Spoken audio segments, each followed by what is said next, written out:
Major General Brito entered active duty in March 1987 as an infantry officer. Now, he asked me not to say a whole lot about his career, so I'm not going to read the whole bio. But those of us that have been through CTCs, you'll appreciate that he's twice been assigned to the National Training Center in a leadership capacity, and his most recent assignment before his current was Commanding General of the Joint Readiness Training Center. If that's not forged by fire, I don't know what is. Ladies and gentlemen, it's my distinct honor to introduce the Commanding General of the Maneuver Center of Excellence right here in beautiful Fort Benning, Georgia, Major General Gary Brito.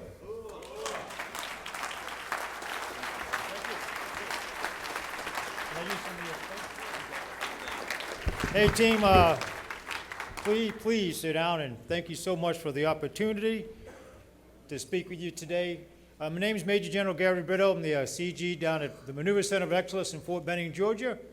Third assignment there, so very much kind of consider myself a Georgia resident as well. Although I'm from Massachusetts, so I have to be.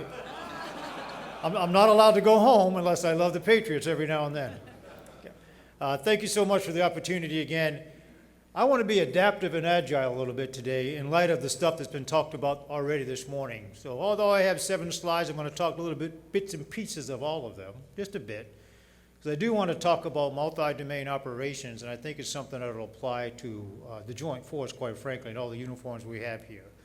First of all, I want to start off with a sincere thank you for what you do supporting the Total Army. You will not get a bigger fan of the Total Army, quite frankly. I've had the privilege of being at both combat training centers and seeing everything Total Army, and also had the privilege of commanding a training support brigade at Fort Hood. Just talking to Colonel Cherry as well, and we shared some dirt there.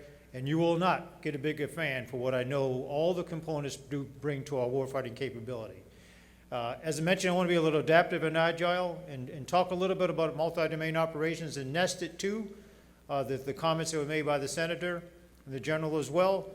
And it is a little daunting following a 3-star than a 2-star. A Senator, so I can only go downhill from here. But I'll try to pull it together well.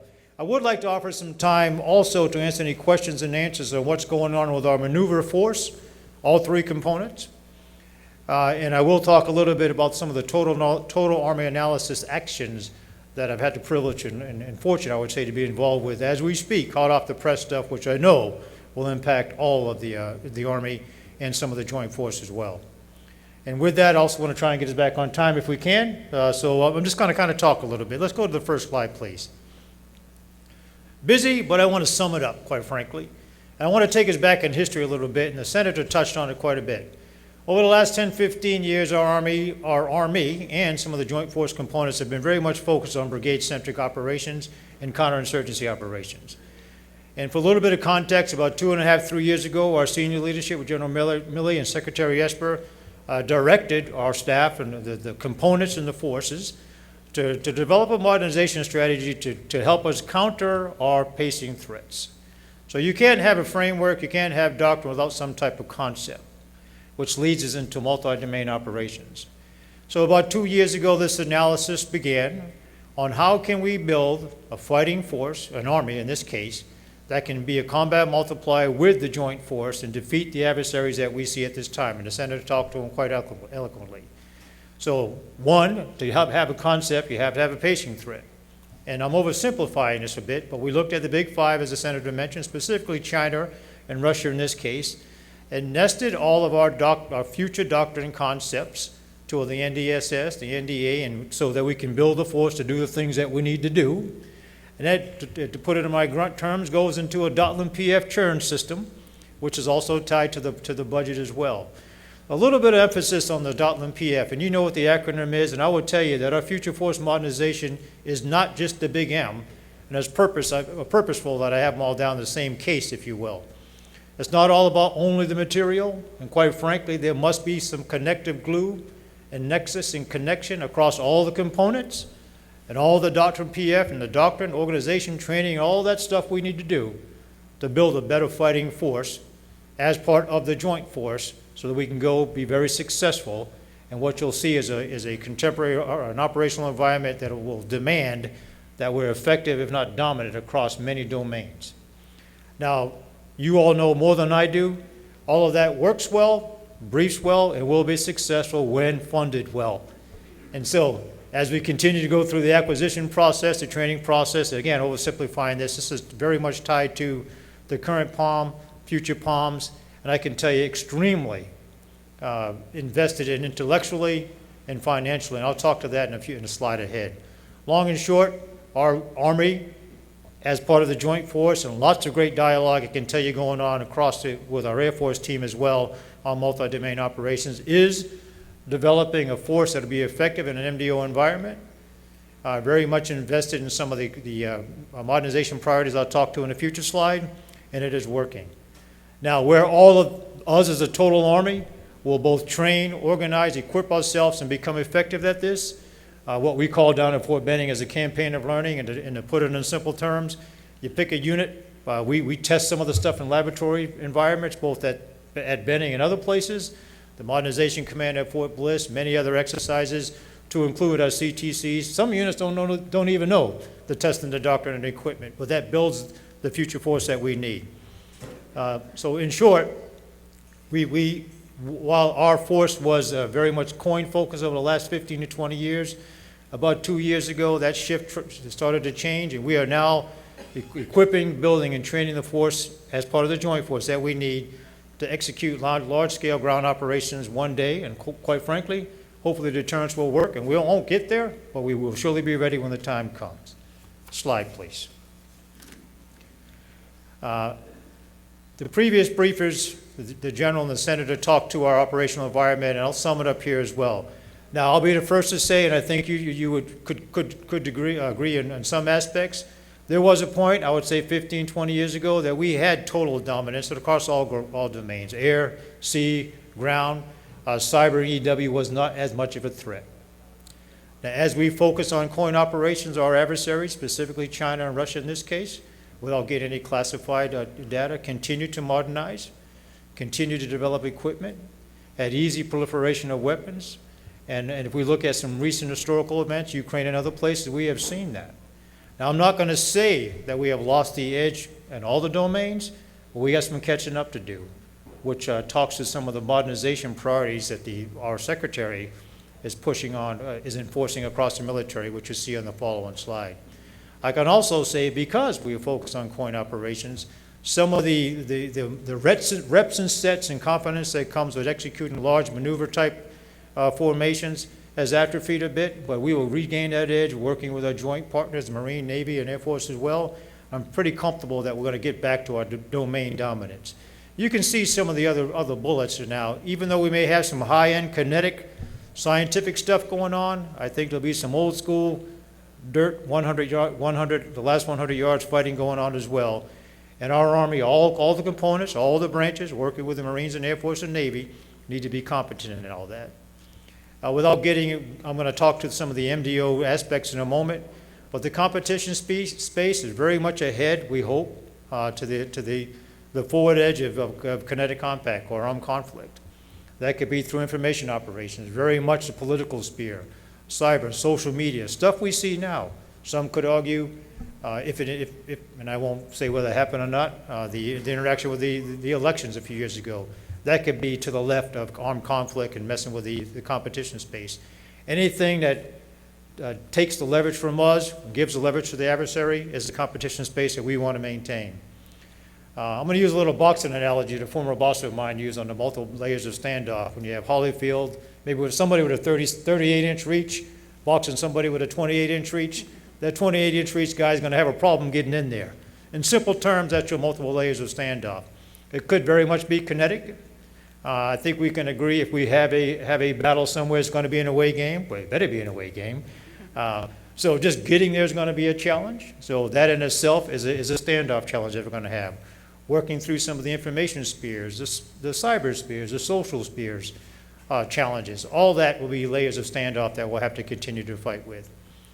And as the senator mentioned, our ability to deter war just by showing and proving that we can do it is very effective.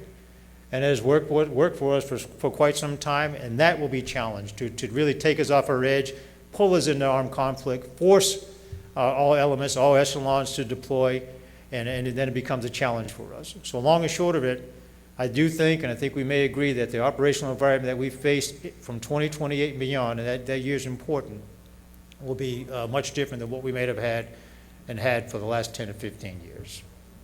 And next slide, please. Okay, the central idea from our leadership, you can read it. And this is nested with the draft concepts for multi-domain operations, of which the final draft will be coming out very soon and will soon be published doctrine. To take us back in history a little bit, about 25 years ago, I would say, we had the Airland Battle Doctrine. In 2014, the Army Operating Concept was developed, which really helped us the way we were fighting then. This multi-domain operations concept, which will be doctrine soon, is the way we will fight our Army, organizing it as well as part of the Joint Force in 2028 and beyond. And you can read the highlighted, the underlined pieces. Have had the great fortune of sitting with some of our senior leaders over the last year or so.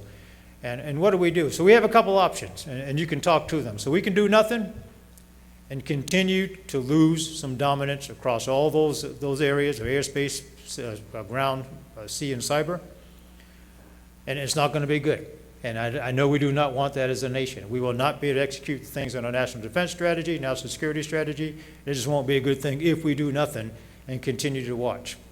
Now, that does not imply declaring war, but it does imply modernizing our force, continue to train, capitalize the budget opportunities that we have that the Senator talked to, and it continue to get better.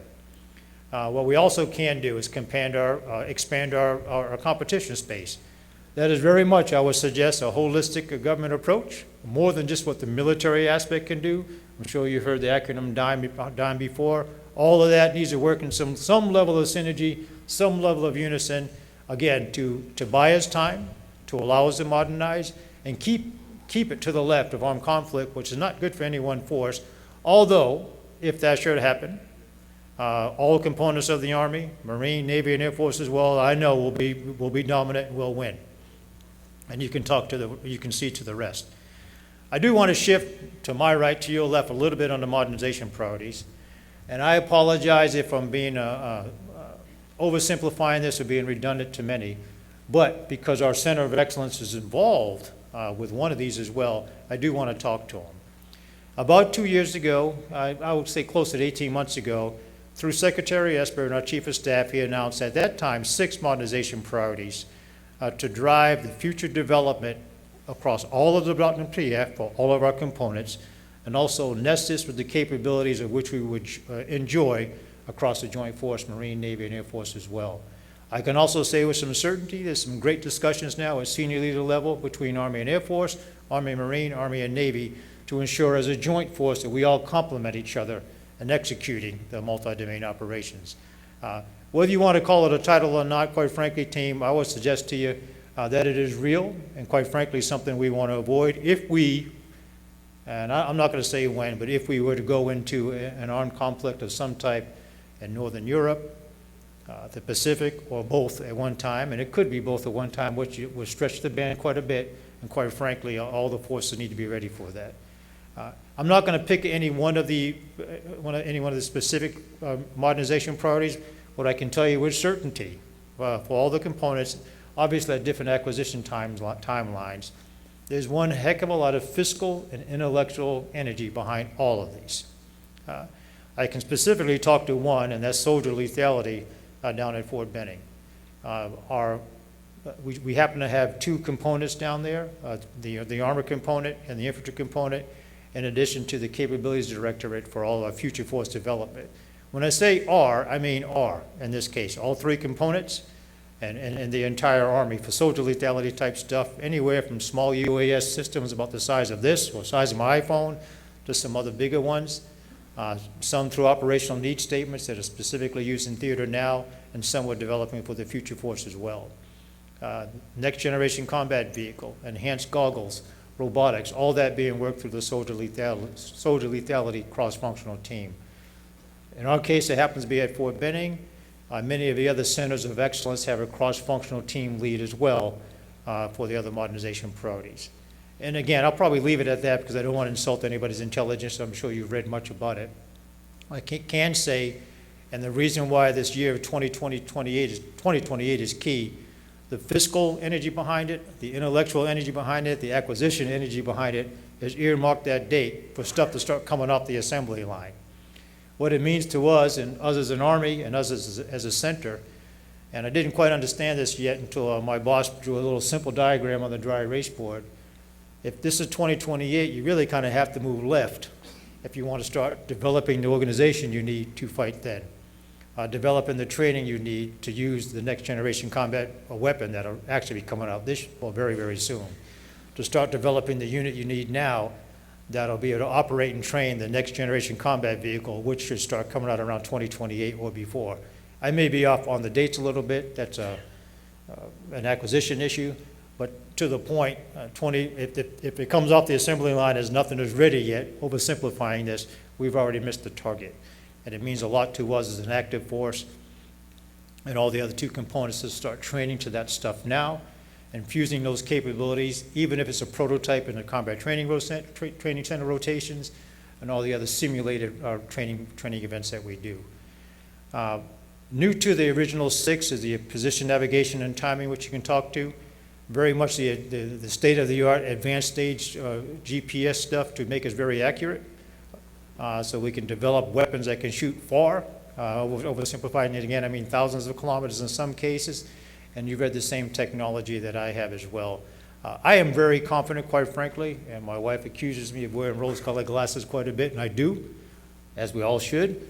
But I'm very confident that these priorities, and they're going to work, will make us a much more lethal, not saying larger, but a much more lethal combat force. And I do think it's going to demand some task organization and training changes across all the components. As an example, I can't tell you what the next generation combat vehicle is going to look like, but it could mean that the size of the platoon and the size of the squad is different. It could mean that the organization of the platoon and company must have some cyber experts in it, must have some EW aspects in it, and it will involve all 3 components. So it's very exciting times. In my opinion, you can kind of see them kind of weighted to it a little bit. Let's switch to the next slide, please. I guess I'll simplify the upper diagram. This kind of talks to the boxing analogy I gave you a bit. I do think that our days of getting on a plane, train, or automobile and deploying to a FOB are kind of gone. We do have some smaller scale, or smaller in quantity deployments going on, of course, in Afghanistan and Iraq, but we haven't in some years had a large-scale deployment on which we had to compete from the mainland, across the pond, through a country, to where we're going to engage. And that's the standoff that I'm talking about, okay? In addition to the political standoff, which may be above the green suit level here, green suit implying the blue suits as well in the audience. But the political standoff, the social media standoff, the diplomatic standoff, and the kinetic and non-kinetic standoff as well, to put it in simple terms, will be a continual challenge as we execute multi-domain operations. You can read the bullets, and the Senator talked with the first one, an A2AD denial threat. That's always going to be a challenge for us to keep us to the right of armed conflict. Although our adversaries have continued to modernize, train, grow, and equip their forces as well, I personally do not think, and some of the intel supports this, that either one wants to go into a direct kinetic battle with the United States. And I would agree that that's true, nor do we. I think we would have the edge, but that's something we want to prevent as best we can, and hopefully satisfy and be able to implement, execute deterrence. But we will be ready, if need be. I do think it'll be at a scale that we haven't seen, I won't say in everybody's generation, but at least in the last 10 to 15 years, and that divisions and corps may be deployed in some respect. And of course, that simply begs total army, as you all know. I can pick logistics as a great one, with 70% not being an active force. You can't do it alone. So this is very much a total army aspect. Now, tied to that, actually I don't think it's on the follow-on slide, but tied to this, I'm going to go ahead and deviate from my script a little bit and talk about some of the ongoing work in total army analysis. I'm going to take a little risk, but not too much risk, letting the cat out of the bag. And what I can say is that there's a lot of discussion on what the military needs to look, the Army, total Army, and I would say some of this extends to our Air Force team as well, needs to look like in order for us to execute MDO as we go into the future, 2028 and beyond as a start point, 2035 and beyond. which may sound like a lifetime away. What I have learned in this job, in order to build an organization, both in people, everywhere from recruitment from high school, leadership development on, vehicles, equipment, that's really not a long way away. You need to set those benchmarks. So long and short, some of the discussion, what size does the fighting corps, CORP, need to look like? What do the divisions really need to look like in order to execute MDO? Does the headquarters need to be organized a little differently? Do we need to bring a cyber platoon and attach it to the brigade combat team? Do we need 4 vehicles? Do we need 6 vehicles? All that discussion is ongoing. Do we need to look at bringing some of the capabilities that are resident now in Compo 2 and 3 into the active force? Or do we need to take some of the active brigades and move them to Compo 2 or 3? Oversimplifying it again, but as you well know, tip, bids, mobilization, all that stuff has parts to do with it. All of that is being looked at in some depth right now. And I can tell you, haven't had to do it over the last 6 months or so. There's some meeting of some type almost weekly to discuss those options and to help the senior leaders make decisions. So again, I think it's quite exciting. And times are probably going to change in the near term as they nest these decisions to the PALM cycle and other issues. Making sense so far? And again, it's very much a multi-component piece. I think I have one more, which I've really just talked to a little bit already.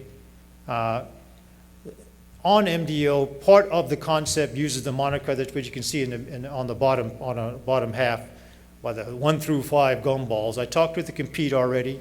If we should have to deploy, penetrate is a big issue. And you can see how it's both horizontal, I would hope horizontal and vertical as well.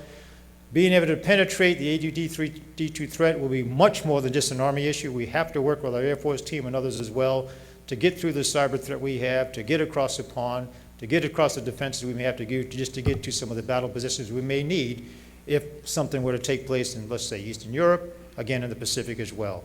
A little bit on the third gumball, disintegrate. And there's a reason why the hyphen is there. Quite frankly, about 6 months ago, I thought it was a PowerPoint typo. But disintegrate, it doesn't imply to atomize all the aspects of the adversary, although that would really be pretty cool, quite frankly. But as explained, which now makes a lot of sense, it's really to pull apart his ability to synergize his capabilities, whether it's kinetic or not.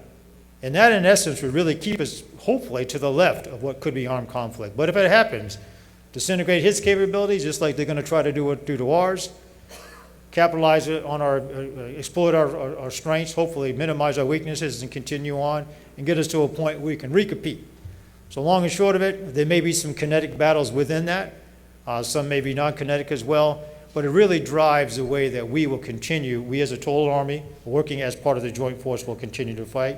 And I can tell you with some certainty as well, and the General Hokuson talked to it, our warfighter exercises for all components, the combat training center rotations are all geared towards this now, will be transitioning their templates toward this. I know Tom is, we're just doing the second one down at JRTC. I know they do 2 National Guard rotations at the National Training Center as well. Future scenarios, future adversaries, the guys running around in beards with Geronimo and all that stuff will continue to bring these threats forward to us. Next slide, please. So, as a maneuver force, fighting as part of a joint force, what can we expect? You can read it, long and short of it. Although contested in many domains over the last 15, 20 years, personally, I very much think we will be very much tested in all the domains, horizontally, vertically, ground, air, sea, cyber, and EW in the future, simultaneously all at one time. Some will be hard, some will not. The implication here, team, as an Army, all 3 components, we can't do it alone. We must be doing it with a U.S. Whole of government approach, bottom line, and all of our sister services to make it work. You can read the others as well. Recent intel does suggest that we will have increased exposure to urban problems, dense urban terrain, wet gap crossings to a scale that we haven't seen before, air defense threats and Air Force threats to a scale which we haven't seen in the last 15 years, which very much talks to the partnership we must have with the Air Force. I know you know this more than I do. And it very much talks to the way that we're going to continue to train our forces, whether at the brigade combat level, brigade combat team level, all the way up to division level.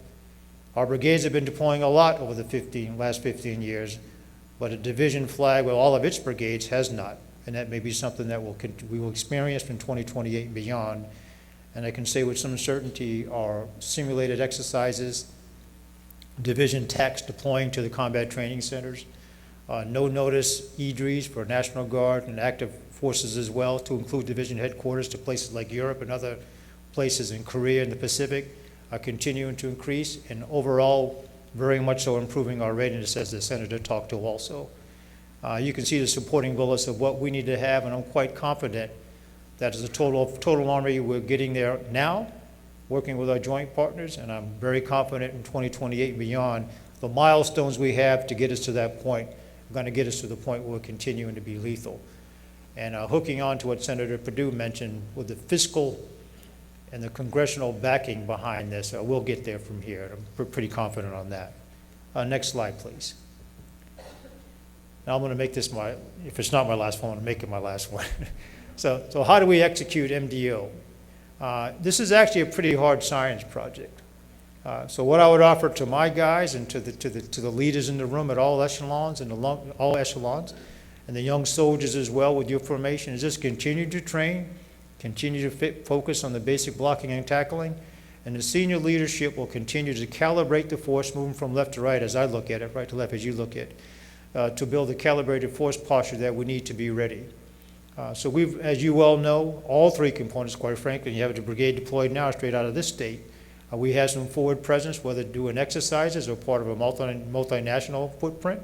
That's happening across all components, all services. We have units, whether it's a global response force or those who get the no-notice emergency deployment exercise calls, the EDREs, doing expeditionary operations.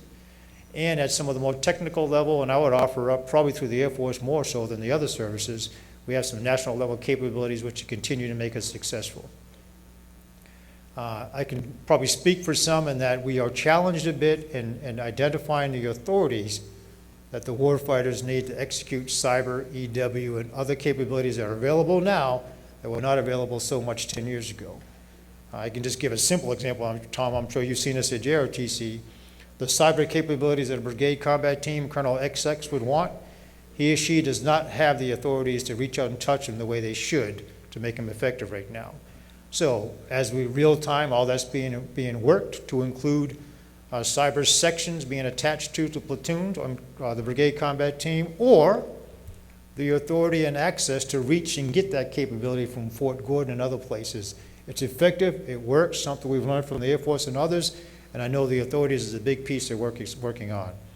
To sum up the middle column, I really kind of talked to what the packages need to look like for multi-domain operations. I'll oversimplify it in how do you move the Lego blocks and capabilities around so that you have a level of dominance across all the domains, and that must be a total Army multi-component approach. All that's being looked at right now as well.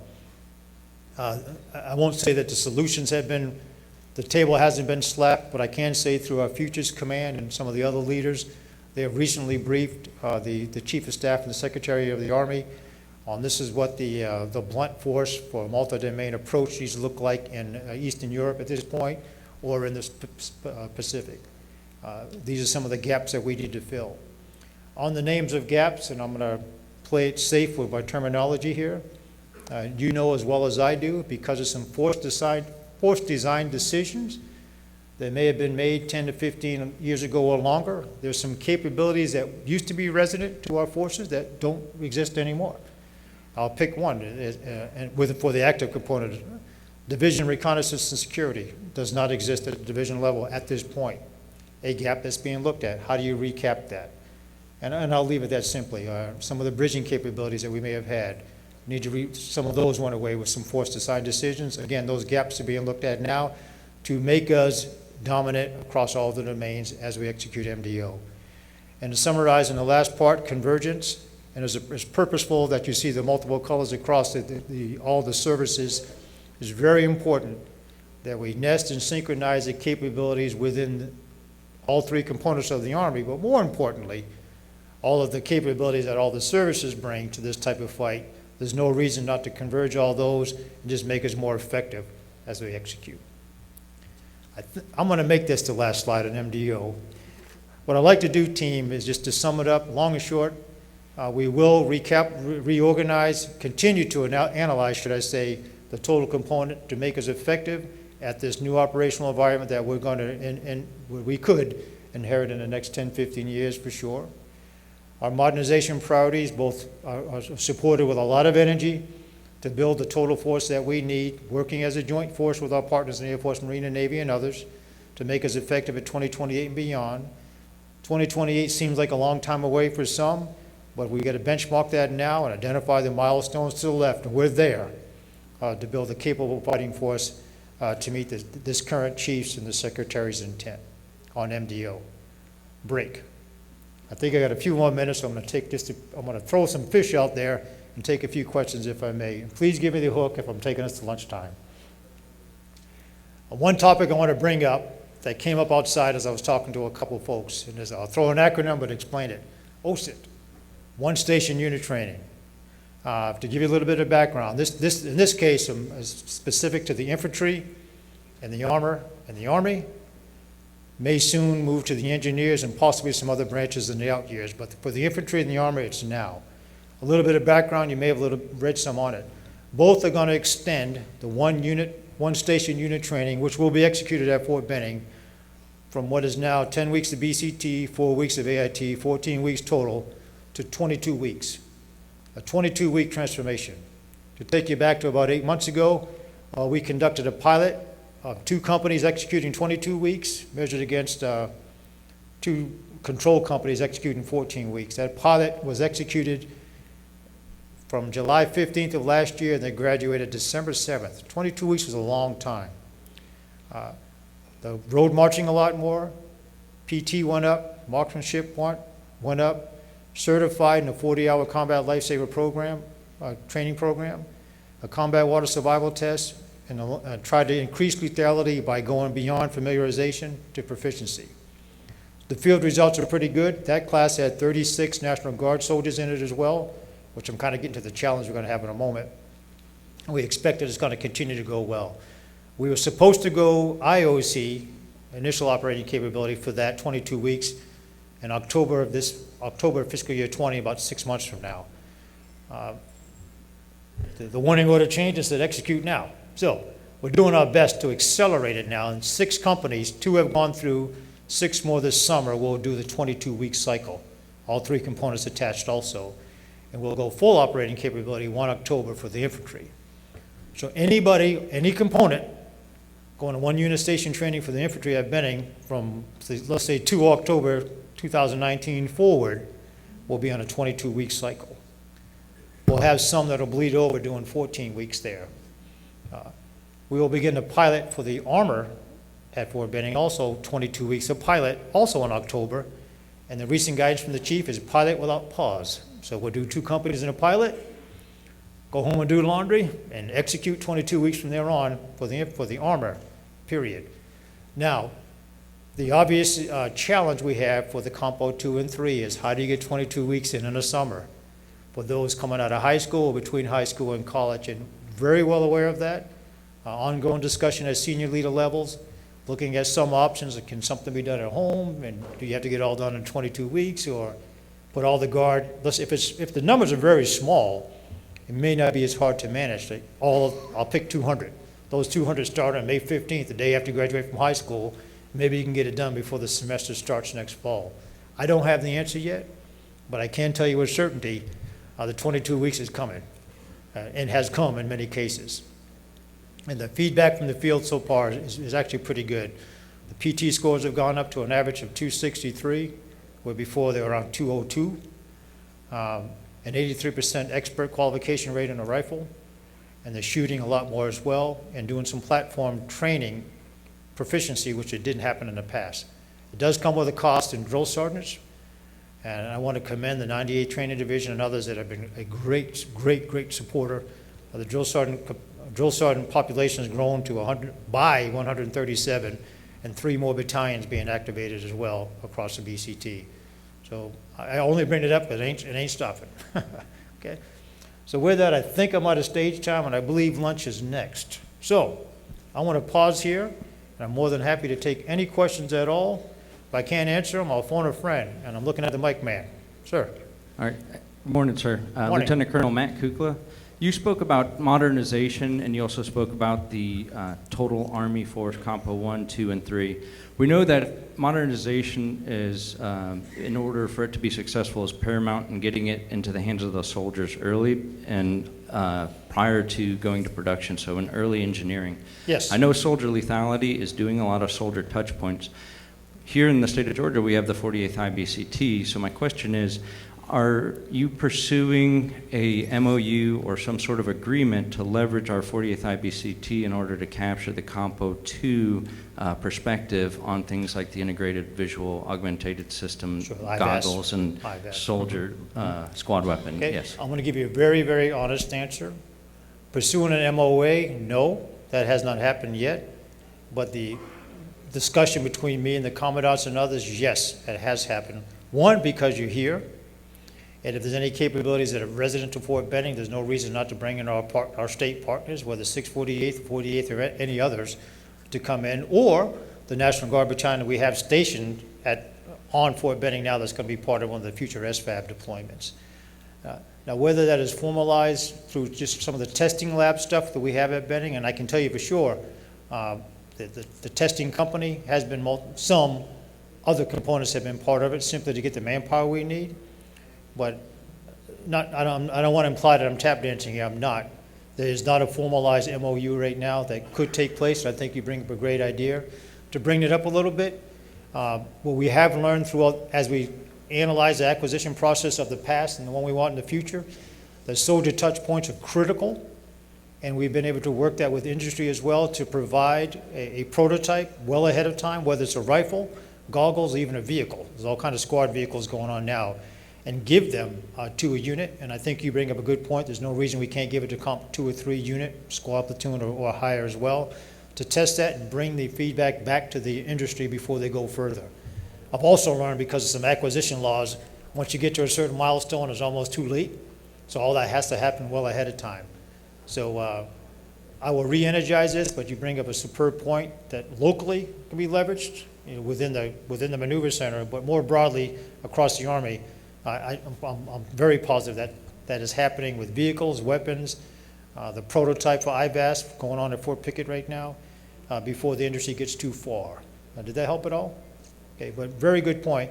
And I would like to add to that, what is also, I think, very comforting, all the larger level designs of warfighting exercises or DIRT exercises at Fort Bliss through the Joint Modernization Command right now are all being designed to bring in all 3 components and also have some resident expertise from Marine, Air Force, and others in that, because this is joint stuff. You don't need to have a Humvee for each service. You just don't. Or a water trailer for each service. It's stupid and it's costly. So those type of touch points come back. So I appreciate your comment, and I'm going to remember that one. Thank you. Any others? Or the food's cooking. Hey, ladies and gentlemen, thank you so much for the opportunity. It was a pleasure to be with you. Hopefully I scratch itch a little bit, but again, thank you for what you do. Thank you so much for the opportunity to be and the invitation as well. And you have the biggest fan of the total Army, so continue to do the great things that you're doing. If you're down at Fort Benning, I'll send you through the jump towers. Come on down. All right, awesome.